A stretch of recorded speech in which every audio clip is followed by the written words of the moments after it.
What is up, guys? Evildoers Arm here today, and today for you I have the Basics Guide of Blade and Soul. We're going to be going through all of the crafting guilds. We're going to call this the definitive guide to crafting in Blade and Soul.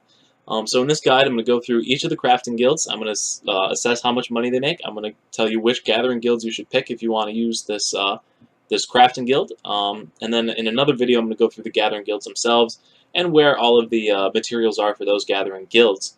So without further ado, let's get into it. So crafting in Blade and Soul starts at level 11 is the minimum level you can be to start crafting, and you have to have reached Jadestone Village to begin this, because this is where you pick up all of the crafting guilds.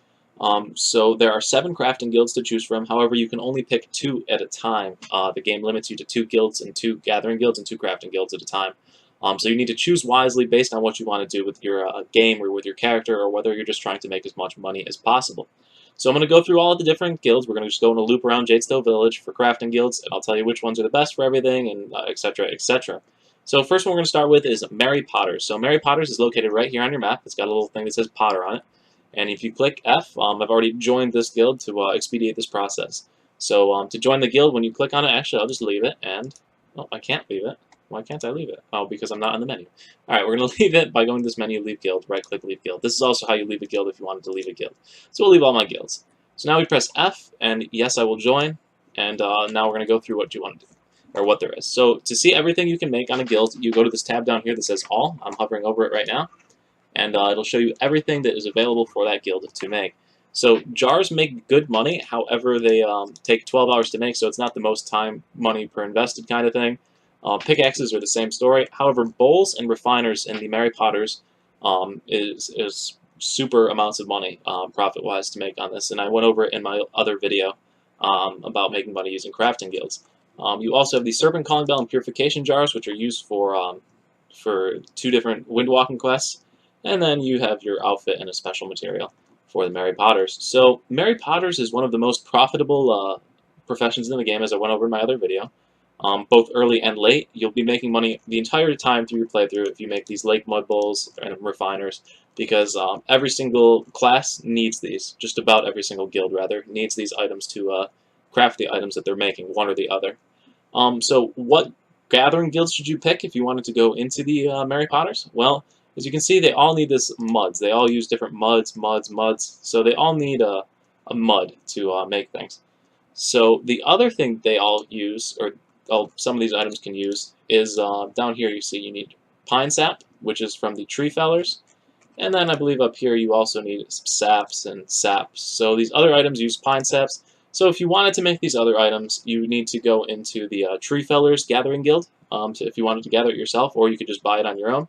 But if you want to make these bowls, and you want to make these mud refiners here, you're really going to need to make sure that you get the soil, the green thumbs gathering guild. So that is the Mary Potters. Your 2 guilds you should pick to either feed that, or your 2 gathering guilds are Green Thumbs and Tree Fellers. And you'll make good money, and that's my summary on Mary Potters. So next one we're going to go to is we're going to head on over to Soul Wardens. So we're just following this path around here, around Jadestone Village. And the Soul Wardens is located right here. This guy right here. So we're going to talk to him. Yes, I want to join. And now we're going to go and look at his stuff. So the Soul Wardens is all about making Soul Shield primers. So what do Soul Shield primers do? They boost the stats of your Soul Shield, which is incredibly useful for late game, end game stuff. So you can see you can improve critical, accuracy, blocks, evasions, piercing, defense, reflex, and critical damage reduction as well for PvP. And then there's a whole slew of different things you can make using this guild. To boost your stats. So that's the idea behind this. Soul Wardens is also profitable once you get towards endgame, because you can go ahead and sell these items off to other players, which are always in demand. So anybody that didn't take Soul Wardens is going to be looking for these items. Early game, however, you're not going to be making as much money. So what guilds do you need to be making these items, or to craft these items? Well, you're going to definitely need Tree Fellers. Tree Fellers, all of these Soul Shields, all of these things that you can make require a different type of wood to start the manufacturing process. So the other thing that feeds into Soul Wardens is the Trappers Union. Trappers Union, because you need these bones for the Soul Shields, for the higher level Soul Shields. However, those are usually pretty easy to buy off the market, so it's your call. And then you also need the refiners from the Green Thumbs. So if you wanted to take, or not from Green Thumbs, from Mary Potter. So Mary Potter also feeds into this, just like I said before in the Mary Potters one. Just about every single guild needs stuff off of Mary Potter, so if you wanted to take Mary Potters plus another one, just to help you out in making your stuff, it's usually a good idea, unless you wanted to go for two completely different things. So Mary Potters is needed, Trappers Union is needed, and Tree Fellers is needed for the Soul Wardens, and they make decent money in the end game. However, early game, it's kind of, you're just building the stuff to upgrade your own stats as much as you are to profit. So that's my little thing on the Soul Wardens. So what we're going to have to do now is we're going to have to leave both of these guilds so I can take two more, because like I said, you can only take two. So I'm leaving both of the guilds, and we're going to go on to the next one, which is Radiant Ring. Oh, if I can get through the door. Alright, Radiant Ring hiding over here. So we're going to join this one now. So Radiant Ring is all about making diamonds. So a lot of people have been commenting on my videos, how can I make diamonds? This is how you make diamonds. So in this guild, you get different stones, and then you turn those stone into a polished stone, and then you turn that polished stone into a diamond pouch. So these diamond pouches have a random chance of giving you any kind of diamond that there is, so attack, power, block, evasion, attack damage, might be forgetting one, but those are the basic ones you're going to be getting, or a good sample space of what you can get. So everybody wants that attack power diamond because of how much it goes for on the market. However, as you can see, like looking at the Brilliant Hexagonal Diamond, the one that I'd like to go ahead and buy for my characters, requires a lot of materials to go ahead and make this diamond. So if you don't get it right the first time, you're going to be looking at losing some money here if you don't get an attack power diamond. However, you can still make lots of money using this guild depending on how lucky you are. The other thing you can make with this guild is keys. However, these keys, the cost to make the keys is actually more than the amount you get for selling the keys, even at this highest level of key making. So it's not really profitable. So as far as early game profit goes for this guild, it's not very high at all. Radiant Ring doesn't make very much money early game. However, late game, if you're pretty lucky, or at least averagely lucky, you'll be able to make a good amount of money selling the attack power diamonds that you get from these diamond pouches. So what guilds feed into, or what gathering guilds feed into the Radiant Ring? So Radiant Ring is fed by Prospectors Union and Stonecutters. That's a lie. It's fed by Stonecutters. Stonecutters, yeah. So see a contract with the Stonecutters. It's not Prospector Union. It is Stonecutters. So just about all of the stuff here is from the Stonecutters. So you get your marbles, your stones from the Stonecutters. Then you use that to make the diamond pouches. However, the diamond pouches also require Mary Potters, as I'd already said. Just about every guild you're going to see here requires Mary Potters for something, because you need the Lake Mud Refiners from them to make these items. So that's basically the summary on that one. You need Stonecutters and the Mary Potters Guild to make stuff for this guild, and you'll make good money late game, but pretty poor money early game playing through the Radiant Ring. So we're going to leave the Radiant Ring, and we're going to head on over to the next guild. So the next guild around our little path here is the Forge Keepers. So the Forge Keepers are over in this next building up here, and they involve making weapons and stuff. So your typical kind of crafting guild, or your typical kind of crafting guild.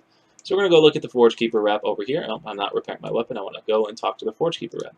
Alright, so we're joining the Forge Keepers, and as you can see here, it's all about making weapons, and then they also can make repair tools. So repair tools actually go for a decent amount of money in this game. Actually, I'll go look it up right now.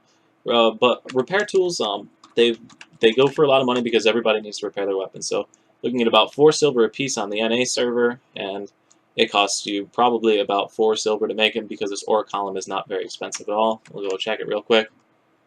Ore column, and yeah, it's only going for 2 silver a piece, so you can make a good amount of money making these items for the Forge Keepers. So with that, you also make weapons. So weapons aren't incredibly useful anymore in the game because you don't need to feed your weapon as much because it gives you just about everything you need to upgrade to the legendary status. So this guild is kind of outdated in far as items go for what you can craft. So it's really, I wouldn't advise picking it up. There's better guilds. But if you've got your heart set on crafting weapons and you always like doing that in your other games, or if you're trying to roleplay or something, this could be the guild for you. So what feeds into this guild, into the Forge Keepers? Well, you need the Mary Potters for these refiners, and then you also need to go to the Prospectors Union to go ahead and get these ores that you need. So you've got Prospectors, and you've also got Mary Potter's reps to go ahead and get into this stuff. So that's what you need for this guild, and that's what you can expect to make. Really, not too much money can be made off of this guild. So we're going to go ahead and leave that guild, so go ahead and press L to open up the guild menu, leave guild, go ahead, and we're out.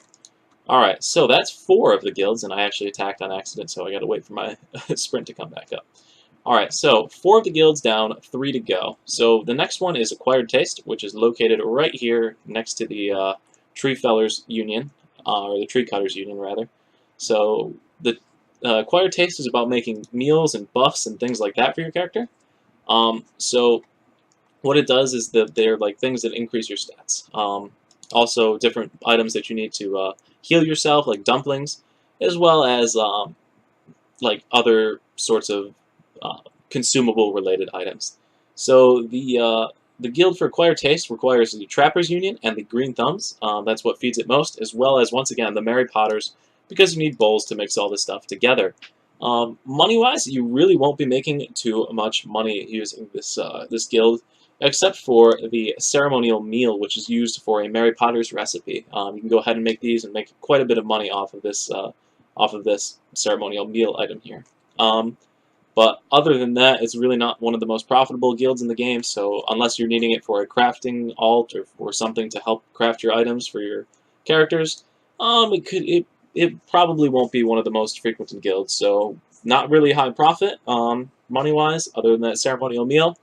And then you need Trappers and the Green Thumbs to go ahead and make these, along with Mary Potters.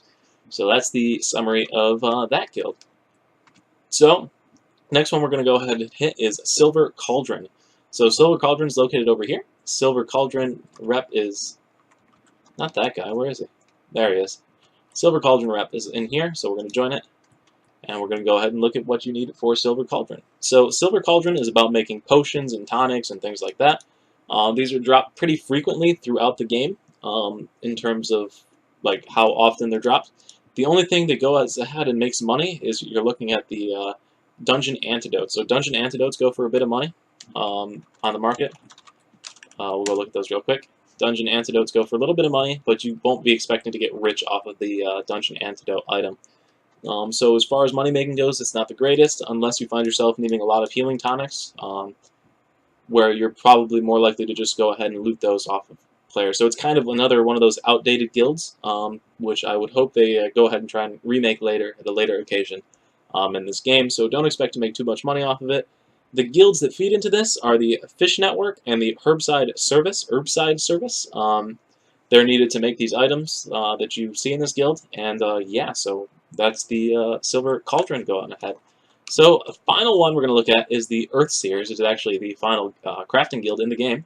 So the Earthseers, their main focus is on unsealing charms and other things like that, all sorts of charms. So their rep is located over here.